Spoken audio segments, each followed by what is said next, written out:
Clip number 466۔ اس clip میں آپ سورہ توبہ کی آیت نمبر 110 سے 111 تک کی تلاوت، ترجمہ، تفسیر قرآن صراط الجنان سماعت فرمائیں گے۔ بسم اللہ الرحمن الرحیم۔ ترجمہ، اللہ کے نام سے شروع جو نہایت مہربان رحمت والا ہے۔ لا يزال بنيانهم الذي بنوا ريبة في قلوبهم إلا أن تقطع قلوبهم والله عليم حكيم۔ ترجمہ، ان کی تعمیر شدہ عمارت ہمیشہ ان کے دلوں میں کھٹکتی رہے گی مگر یہ کہ ان کے دل ٹکڑے ٹکڑے ہو جائیں، اور اللہ علم والا، حکمت والا ہے۔ لا يزال بنيانهم الذي بنوا ريبة في قلوبهم۔ ان کی تعمیر شدہ عمارت ہمیشہ ان کے دلوں میں کھٹکتی رہے گی۔ آیت کا خلاصہ یہ ہے کہ ان منافقوں نے جو عمارت تعمیر کی تھی وہ ہمیشہ ان کے دلوں میں کھٹکتی رہے گی اور اس کے گرائے جانے کا صدمہ باقی رہے گا، یہاں تک کہ قتل ہو کر یا مر کر یا قبر میں یا جہنم میں ان کے دل ٹکڑے ٹکڑے ہو جائیں۔ مطلب یہ کہ ان کے دلوں کا غم و غصہ مرتے دم تک باقی رہے گا، اور یہ معنی بھی ہو سکتے ہیں کہ جب تک ان کے دل اپنے قصور کی ندامت اور افسوس سے پارا پارا نہ ہوں اور وہ اخلاص سے تائب نہ ہوں، اس وقت تک وہ اسی رنج و غم میں رہیں گے۔ اعمال کے معاملے میں عقائد کی حیثیت۔ اس آیت سے معلوم ہوا کہ اعمال کے معاملے میں عقائد کا درست ہونا اور باطن کا صاف ہونا بنیاد کی حیثیت رکھتا ہے، اور جس طرح پانی پر کوئی عمارت قائم نہیں رہ سکتی بلکہ عمارت قائم رکھنے کے لیے ضروری ہے کہ اسے سخت زمین پر بنایا جائے، اسی طرح اعمال کے قائم رہنے کے لیے ضروری ہے کہ ان کی بنیاد درست عقائد اور تکبر، ریا وغیرہ سے صاف باطن پر رکھی جائے۔ اگر عقائد درست نہ ہوں یا عقائد میں پلپلا پن ہو اور باطن بھی صاف نہ ہو تو ان پر اعمال کی عمارت قائم نہیں رہ سکتی۔ اس لیے ہر عقل مند انسان پر لازم ہے کہ وہ اپنے دین اور اعمال کی بنیاد درست عقائد، اخلاص اور تقوی و پرہیزگاری پر رکھے تاکہ اس کے اعمال سے اسے نفع حاصل ہو۔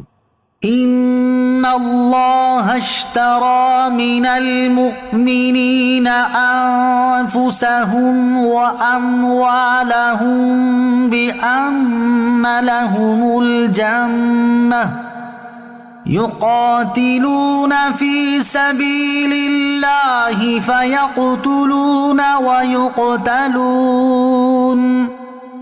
وعدا عليه حقا في التوراة والإنجيل والقرآن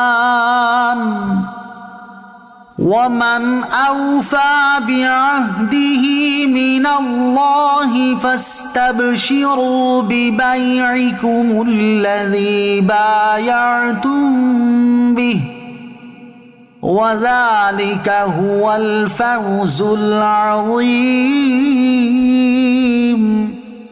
ترجمہ، بے شک اللہ نے مسلمانوں سے ان کی جانیں اور ان کے مال اس بدلے میں خرید لیے کہ ان کے لیے جنت ہے۔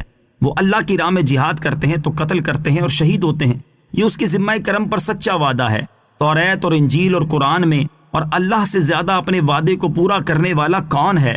تو اپنے اس سودے پر خوشیاں مناؤ جو سودا تم نے اللہ کے ساتھ کیا ہے، اور یہی بڑی کامیابی ہے۔ ان اللہ اشترى، بے شک اللہ نے خرید لیے۔ اس آیت میں راہ خدا میں جان و مال خرچ کر کے جنت پانے والے ایمانداروں کی ایک مثال بیان کی گئی ہے، جس سے کمال لطف و کرم کا اظہار ہوتا ہے کہ پروردگار عالم عز و جل نے انہیں جنت عطا فرمانا ان کے جان و مال کا عوض قرار دیا اور اپنے آپ کو خریدار فرمایا۔ یہ کمال عزت افزائی ہے کہ وہ ہمارا خریدار بنے اور ہم سے خریدے۔ کس چیز کو؟ وہ جو نہ ہماری بنائی ہوئی ہے اور نہ ہماری پیدا کی ہوئی۔ جان ہے تو اس کی پیدا کی ہوئی، اور مال ہے تو اس کا عطا فرمایا ہوا۔ شان نزول، جب انصار نے رسول کریم علیہ الصلوۃ والسلام سے شب عقبہ بیعت کی تو حضرت عبداللہ بن رواحہ رضی اللہ تعالیٰ عنہ نے عرض کی، یا رسول اللہ صلی اللہ تعالیٰ علیہ وسلم، اپنے رب عز و جل کے لیے اور اپنے لیے کچھ شرط فرما لیجئے جو آپ چاہیں۔ ارشاد فرمایا، میں اپنے رب عز و جل کے لیے تو یہ شرط کرتا ہوں کہ تم اس کی عبادت کرو اور کسی کو اس کا شریک نہ ٹھہراؤ، اور اپنے لیے یہ کہ جن چیزوں سے تم اپنے جان و مال کو بچاتے اور محفوظ رکھتے ہو اس کو میرے لیے بھی گوارا نہ کرو۔ انہوں نے عرض کیا، ہم ایسا کریں تو ہمیں کیا ملے گا؟ ارشاد فرمایا، جنت۔ وعدا علیہ حقا فی التوراۃ والانجیل والقرآن، یہ اس کے ذمہ کرم پر سچا وعدہ ہے۔ توریت اور انجیل اور قرآن میں، یعنی اللہ تعالیٰ نے اپنی راہ میں جہاد کرنے والوں سے جو وعدہ فرمایا ہے وہ جس طرح قرآن میں موجود ہے اسی طرح تورات اور انجیل میں بھی تھا۔ انجیل میں بھی مجاہدین کی جزا کا بیان ہے۔